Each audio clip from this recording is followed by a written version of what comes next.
ಕಾಗವಾಡದ ನೌಬಾಗಿನಲ್ಲಿ ಮುಂಜಾನೆ 5:15ಕ್ಕೆ ಕಾಕಡಾರತಿ ಪ್ರಾರಂಭವಾಯಿತು.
पवन सीताराम रघुपति राघव राजा राम पतित पावन सीताराम रघुपति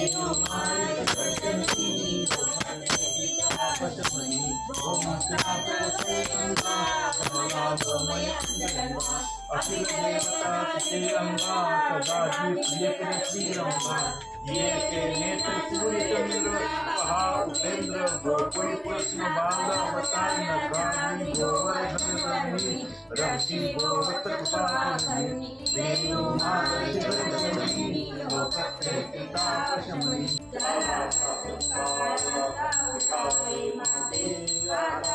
आवे माते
ಕಾಕಡಾರತಿ ಸುಮಾರು 6:15ಕ್ಕೆ ಮುಗಿಯಿತು.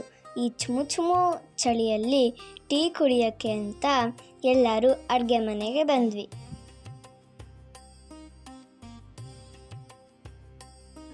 जयाचा जनी जन्मनामार्थ झाला, जयाने सदा वासनामात केला.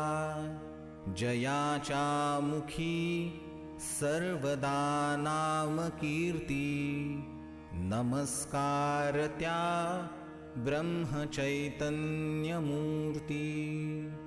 जानकी जीवन स्मरण जय जय राम. ನಂತರ ನಾವು ಗೋಂದಾವಲಿ ಕಡೆ ಪ್ರಯಾಣ ಬೆಳೆಸಲಿಕ್ಕೆ ತಯಾರಾದ್ವಿ. ಆಗ ಸೀಮಾ ದೀದಿ ಎಲ್ಲ ಹೆಣ್ಮಕ್ಳಿಗೂ ಕುಂಕುಮ ಕೊಟ್ಟು ಬೀಳ್ಕೊಟ್ರು.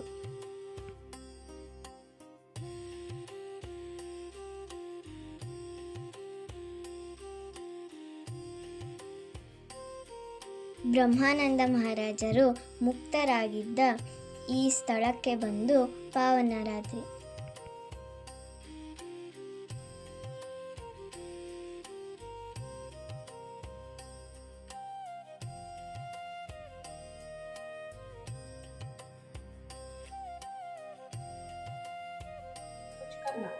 सबके लिए जो मीठा है गाड़ी में दे दो. ಭೋಜನ ಶಾಲೆಯಲ್ಲಿರುವ ಬ್ರಹ್ಮ ಚೈತನ್ಯ ಗುರುಗಳು ಮತ್ತು ಬ್ರಹ್ಮಾನಂದ ಗುರುಗಳ ಮೂರ್ತಿಗಳನ್ನು ನೋಡೋಕ್ಕೆ ಸಂತೋಷ ಆಗುತ್ತೆ. ಎಲ್ಲರೂ ಒಟ್ಟಾಗಿ ನಿಂತು ಫೋಟೋ ತೆಗೆಸ್ಕೊಂಡು ಮುಂದೆ ಹೊರಟ್ವಿ. ಶ್ರೀ ಬ್ರಹ್ಮಾನಂದ ಗುರುಗಳು 1859ರಲ್ಲಿ ಗದಗ್ ಹತ್ರ ಇರುವ ಜಾಲಿಹಾಳ ಎಂಬ ಗ್ರಾಮದಲ್ಲಿ ಜನಿಸಿದರು. ತಮ್ಮ ಗುರುಗಳಾದ ಶ್ರೀ ಬ್ರಹ್ಮಚೈತನ್ಯ ಮಹಾರಾಜರ ಆಜ್ಞೆಯಂತೆ ಕರ್ನಾಟಕಕ್ಕೆ ಬಂದು ಶ್ರೀರಾಮನಾಮದ ಭಕ್ತಿ ಪ್ರಸಾರ ಮಾಡಿ ಕೊನೆಗೆ ಇದೇ ಕಾಗವಾಡದ ನೌಬಾಗಿನಲ್ಲಿ ಶ್ರೀರಾಮನಲ್ಲಿ ಲೀನರಾದರು. ನೌಬಾಗ್ನಿಂದ ಗೋಂದಾವಲಿಗೆ ಹೊರಟ ನಾವು ದಾರಿಯಲ್ಲಿ ನರ್ಸೋಬವಾಡಿಯಲ್ಲಿರುವ ಶ್ರೀ ಸ್ವಾಮಿ ಸಮರ್ಥರ ಆಶ್ರಮಕ್ಕೆ ಬಂದ್ವಿ.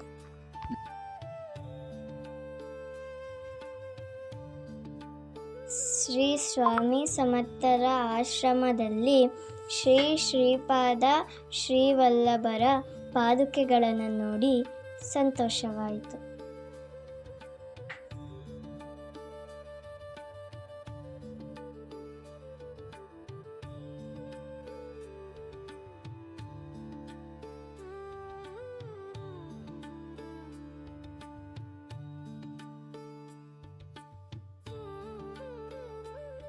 ಅಲ್ಲಿಂದ ನಾವು ಶ್ರೀ ನರಸಿಂಹ ಸರಸ್ವತಿ ದತ್ತ ದೇವ ಸಂಸ್ಥಾನದ ಕಡೆ ಹೊರಟ್ವಿ. ಶ್ರೀ ಬ್ರಹ್ಮ ವಿಷ್ಣು ಮಹೇಶ್ವರರ ಸ್ವರೂಪರಾದ ಶ್ರೀ ದತ್ತಾತ್ರೇಯರ ಪಾದುಕೆಗಳನ್ನು ನೋಡಲು ಸರ್ದಿಯಲ್ಲಿ ನಿಂತು ಹೊರಟ್ವಿ.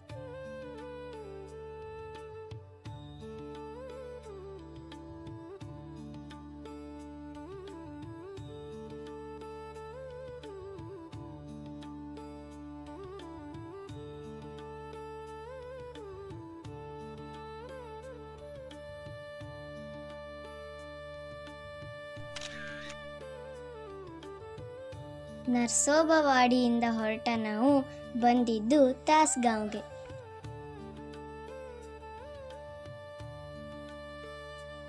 ತಾಸ್ಗಾಂವ್ ಮಹಾರಾಷ್ಟ್ರದ ಸಾಂಗ್ಲಿ ಜಿಲ್ಲೆಯಲ್ಲಿ ಇದೆ. 18ನೇ ಶತಮಾನದಲ್ಲಿ ನಿರ್ಮಿಸಿರುವ ಈ ಗಣಪತಿ ದೇವಾಲಯವು ಅತ್ಯದ್ಭುತ ಕಲಾಕೃತಿಗಳಿಂದ ಕೂಡಿದೆ.